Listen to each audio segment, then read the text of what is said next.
गृहस्थ लोग पर्युषण पर्व के दिनों में बड़ा कमाल करते हैं। 10 दिन का उपवास, उसके बाद 11वें दिन ठूस ठूस करके जो मिल जाए सब जाने दो। एक पहले तो खाया नहीं, और खाया तो इतना खाया कि 10 दिन का बिल्कुल लेवल कर लिया। और 10 दिन में उपवास के पहले कांटे में खड़े होकर के तौल लिया था। कितने? 107 किलो 700 ग्राम पे हमने उपवास शुरू किए हैं, और 105 किलो में कमजोरी लगने लगी। कितने में? 105 किलो में। फिर जब दोबारा खाना शुरू किया तो महाराज 114 किलो हो गए। ये क्या रहा? ये महाराज हमारे पर्वराज पर्युषण पर्व का पारितोषिक है कि हमने 7 किलो वजन और बढ़ा लिया। ये निर्जरा होती नहीं, इससे कुछ चलने में दूध दोने जैसी स्थिति है आप लोगों की। निर्जरा के लिए संबर पूर्वक ही निर्जरा कार्यकारी होती है। कहे सीख गुरु करुणाधार, कितनी करुणा होगी उन आचार्य महाराज की। वे मंत्री मुनिराज को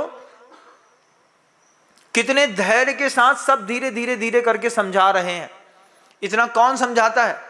शुद्धोपयोग को छोड़ करके शुभोपयोग में आकर के इतना उपदेश कौन देता है? किसको पड़ी है? लेकिन आचार्यों के लिए कहा, आचार्य जिन शासनोन्नति करा पूज्या उपाध्याय का। वे जिन शासन की उन्नति करने वाले आचार्य महाराज इतने करुणावान होते हैं कि जिस समय वे शुद्धोपयोग में रह सकते हैं, उस वक्त भी शिष्य के उद्धार के लिए वे अपनी वाणी का अमृत उपदेश बिखेरते हैं। शिष्य का कल्याण होता है। वहां तो महाराज ने एक मुनि को सिखाया, लेकिन वो बातें जब आचार्यों ने लिख दी तो वो आज हमारे आपके लिए भी निमित्त बन रही है। उन मुनि महाराज और आचार्य महाराज के उपदेश का लाभ हम आप भी ले रहे हैं, मैं भी ले रहा हूं, मेरे माध्यम से आप भी ले रहे हैं। अब कितना गंभीर होकर के ले रहे हैं ये आपके ऊपर डिपेंड करेगा। यहां से उठो, उठ करके और फिर झाड़ करके निकल जाओ तो भी 1 घंटे का शुभोपयोग तो अच्छा हो जाएगा। इसके बाद फिर आपकी महिमा आप जानेंगे। आचार्य ने कहा, ईर्या भाषा ऐषणा आदान निक्षेपण, उठाने और रखने से पूर्व में शोधन आवश्यक है। सिर्फ मुनिराज का नहीं, गृहस्थ का भी। साधु है तो अपनी पीछी से शोधन करता है, पहले आंख से, आंख के बाद पीछी से, 2 से शोधन करने के बाद ही कोई चीज को उठाता है या रखता है। क्षुल्लक है तो वे अपने मृदु उपकरण से उसका प्रयोग करते हैं। श्रावक के पास पिच्छी नहीं होती तो श्रावक अपने नेत्रों से पहले शोधन कर लेता है। दरवाजा बंद करने से पहले कभी दरवाजे को देखते हो? ऐसा देखते हो? नहीं देखते। क्या करते हैं? उठाते हैं, एक धक्का मारते हैं सीधे धम, और दरवाजा बंद हुआ। उसमें बेचारी छिपकली थी, कोने से 2 टुकड़े में कट गई, पिच पिचा के वहीं पे मर गई। वहीं पर कोई सांप का बच्चा बैठा हो तो वो मर गई। हम लोग मड़िया जी में थे।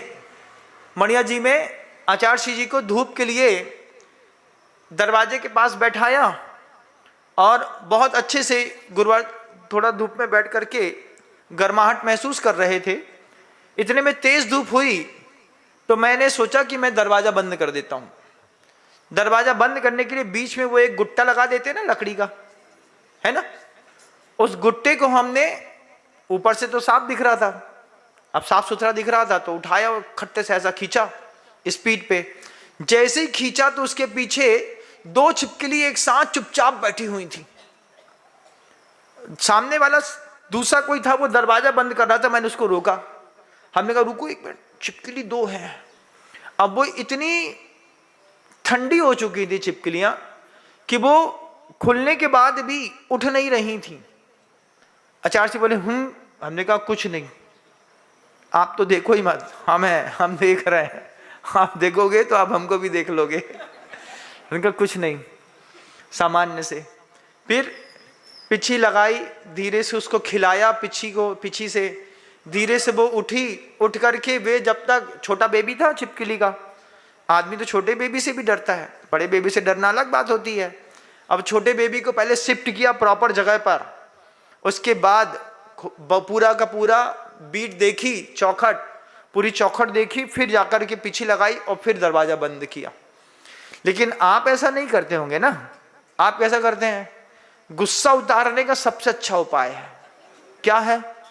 तीसरे खंड में चढ़ जाओ और चढ़ करके ले फट फट फट दरवाजा मारो, दरवाजा में हाथ मारो, लात मारो, दरवाजा बंद कर दो।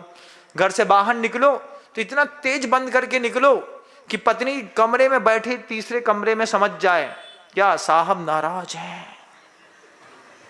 गुस्सा हमारे ऊपर उतार नहीं सकते हैं, हमारे ऊपर उतारेंगे तो हम मुंह तोड़ देंगे अपने साहब का। तो साहब जो है वो गुस्सा दरवाजे पर उतारते हैं। दरवाजे पर उतारे, वो निकल लिए। अब निकल लिए साहब तो, लेकिन आदान निक्षेपण जो समिति है वह आपकी खत्म हो गई। कभी पर भी कुछ भी करिए, दुकान में इसका प्रयोग करना पड़ता था। कई बार पिताजी कहते थे कोई भी सामान रखो उठाओ, पहले एक बार धरती जरूर अपने आंख से देख लो।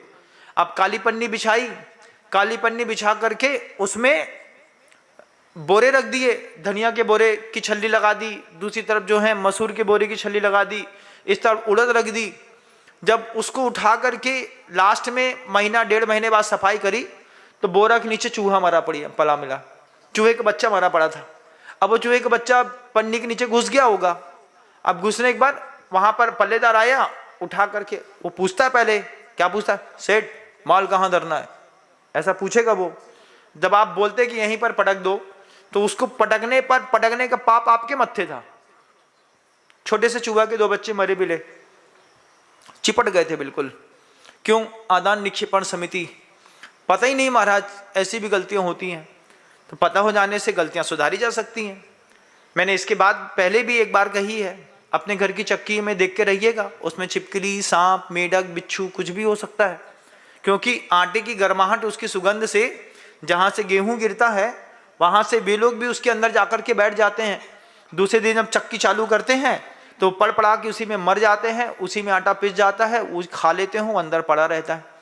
महाराज आते हैं तभी आपके घर के अंदर आटे की चक्की खुलती होगी, धुलती होगी, और नहीं तो उस दिन भी ना धुल पाई तो जिसके घर में धुली है उसके घर से जाकर के पिसवा के ले आए, जिज्जी हमारे कहाँ की चक्की नहीं खुली थी, महाराज जी का चौका लगाना है तो आपके यहाँ से बेसन पीस ले रहे हैं। हाँ भैया तुम हमारे घर का बेसन पीस लो, अपना भी पीस दो, और जो जो करना है सब हमारी मिक्सी उपयोग कर लो, सब कर लो।